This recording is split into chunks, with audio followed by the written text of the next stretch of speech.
Hello friends, welcome to my YouTube study by Diksha Singh. उम्मीद करती हूँ आप सभी स्वस्थ होंगे और अच्छे होंगे। तो आज की इस जीएस की क्लास में मैं आपके सामने जो प्रश्न लेकर आई हूँ वो काफ़ी ज़्यादा इंपॉर्टेंट है और फटाफट आपके सभी एग्जामों में जितने भी क्वेश्चन है फंसने वाले। चलिए बिना टाइम वेस्ट करते आते अपने पहले प्रश्न पर। पहला प्रश्न जो आपकी स्क्रीन पर है वो आपसे पूछता, गौतम बुद्ध का जन्म कहाँ हुआ था? तो गौतम बुद्ध का जन्म कपिलवस्तु के लुम्बिनी हुआ था। कभी कभी आपको ऑप्शन में कपिलवस्तु मिलेगा और कभी कभी आपको लुम्बिनी मिलेगा। नेक्स्ट, भगवान महावीर जैन धर्म के कौन से तीर्थकार थे? भगवान महावीर जैन धर्म के कौन से तीर्थकार थे? तो आपका ऑप्शन यहाँ पे होगा 24वें। नेक्स्ट, भारत की पहली महिला राष्ट्रपति कौन है? कौन है नहीं, सॉरी, कौन थी? यहाँ पे ध्यान दीजिएगा, इस समय जो राष्ट्रपति के पद पे जो महिला है वो कौन है? द्रौपदी मुर्मू जी हैं। लेकिन आपसे पूछा भारत की पहली महिला राष्ट्रपति कौन है? तो आपको उत्तर यहाँ पे होगा प्रतिभा पाटिल। नेक्स्ट प्रश्न आपकी स्क्रीन पे है, संसद का संयुक्त अधिवेशन कौन बुलाता है? संसद का संयुक्त अधिवेशन कौन बुलाता है? तो आपका उत्तर जो होगा वो होगा आपका राष्ट्रपति। नेक्स्ट, LBW शब्द किस खेल से संबंधित है? LBW शब्द किस खेल से संबंधित है? तो आपका उत्तर यहाँ पे होगा क्रिकेट।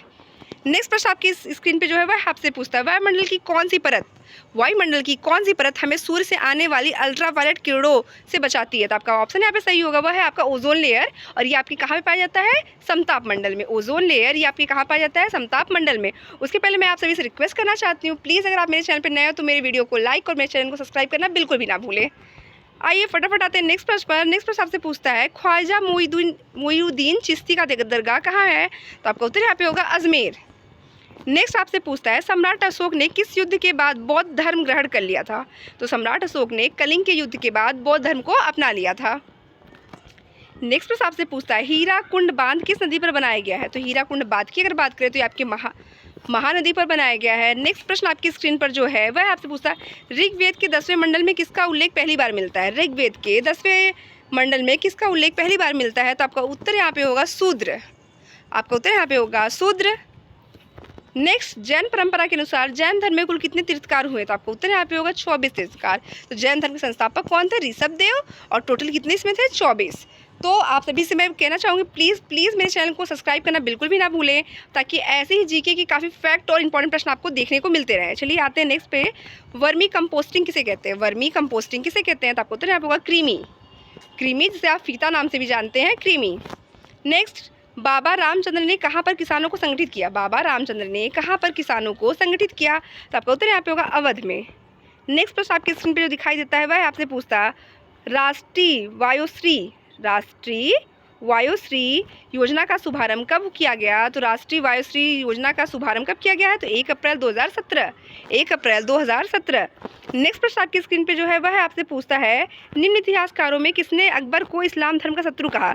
वेरी इंपॉर्टेंट प्रश्न। वैसे कि जीके के सारे प्रश्न जो होते हैं काफ़ी ज़्यादा इंपॉर्टेंट होते हैं, लेकिन इसको आप थोड़ा सा अंडरलाइन कर लीजिएगा कि अकबर को इस्लाम धर्म का शत्रु कहा किसने कहा है? बदायूनी ने कहा है। नेक्स्ट, महरौली का स्तंभ लेख किस शासक से संबंधित है? महरौली के स्तंभ लेख की अगर बात करें तो आपकी किससे संबंधित है?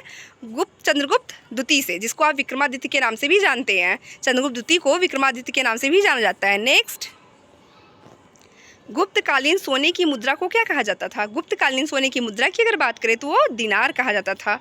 नेक्स्ट प्रश्न आपकी स्क्रीन पर जो है वह आपसे पूछता, इनकलाब जिंदाबाद का नारा किसने दिया? इनकलाब जिंदाबाद का नारा किसने दिया है? तो आपका उत्तर यहाँ पे होगा भगत सिंह ने। नेक्स्ट प्रश्न आपकी स्क्रीन पर जो है वह आपसे पूछा, भारत में पहला रेडियो प्रसारण कब हुआ? तो आप देखिए सारे जितने भी यहाँ पे टोटल क्वेश्चन है वो बहुत ही ज़्यादा इंपॉर्टेंट है, आप इसको बहुत ही ज़्यादा ध्यान से पढ़िएगा।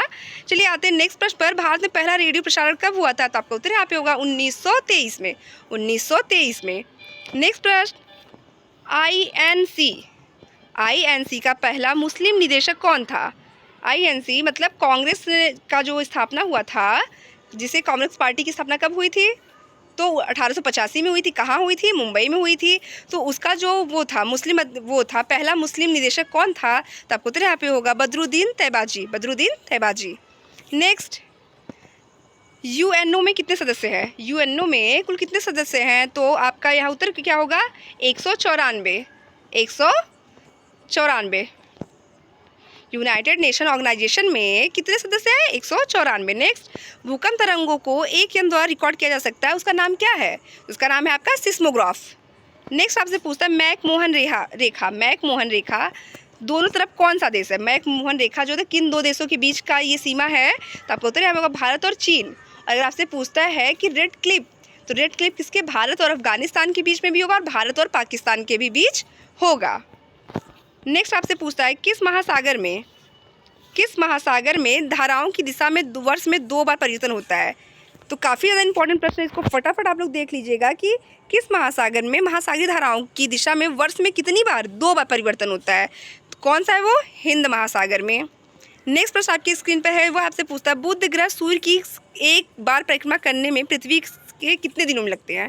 कहने का मतलब है बुध ग्रह सूर्य की एक बार परिक्रमा करने में पृथ्वी के कितने दिनों के बराबर समय लगता है। तो आपका उत्तर यहाँ पे होगा 88 डेज, 88 दिनों के बराबर। नेक्स्ट प्रश्न आपकी स्क्रीन पर है, मालदीव का आधिकारिक भाषा है। तो मालदीव की आधिकारिक भाषा की अगर बात करें वो आपका क्या है, दिवेही। नेक्स्ट प्रश्न आपसे पूछता है अंडमान निकोबार द्वीप समूह की उच्चतम चोटी। तो अंडमान निकोबार द्वीप समूह की उच्चतम चोटी का नाम क्या है, सैंडल पिक। चलिए एक बार मैं फटाफट आपसे रिक्वेस्ट करना चाहती हूँ, प्लीज़ मेरे चैनल पे अगर आप नए हैं तो मेरे चैनल को सब्सक्राइब और वीडियो को लाइक करना कतई ना भूलें। आइए फटाफट ऐसे ही दमदार प्रश्नों के साथ आगे बढ़ते हैं। सुल्तानपुर पक्षी अभ्यारण्य काफ़ी ज़्यादा इंपॉर्टेंट है ये।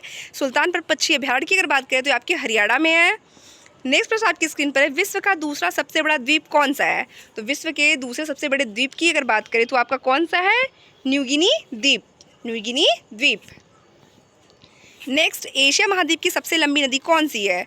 तो एशिया महाद्वीप की सबसे लंबी नदी जो चीन में है कौन सी है, यांगतजी। नेक्स्ट प्रश्न आपकी स्क्रीन पर है, भारत का स्विट्ज़रलैंड किस राज्य को कहा जाता है। भारत का स्विट्ज़रलैंड किस राज्य को कहा जाता है, तो यह है आपका कश्मीर। नेक्स्ट, अगर आपसे कोई पूछे कि भारत का हृदय किसे कहा जाता है, या भारत का जो दिल है, हृदय है, भारत का जो हार्ट है वो किसे कहा जाता है, तो भारत का हार्ट किसे कहा जाता है, मध्य प्रदेश को, क्योंकि ये जो होता है हमारे मैप के एकदम सेंटर में है। नेक्स्ट, भारत की सीमा में स्थित एकमात्र सक्रिय ज्वालामुखी। भारत की सीमा में स्थित एकमात्र सक्रिय ज्वालामुखी जिसमें आज भी जो है ज्वालामुखी का उद्भव होता है वो कौन है, आपका बैरन द्वीप। चलिए मिलते हैं ऐसे ही धमाकेदार प्रश्नों के साथ आपसे नेक्स्ट क्लास में, तब तक के लिए धन्यवाद।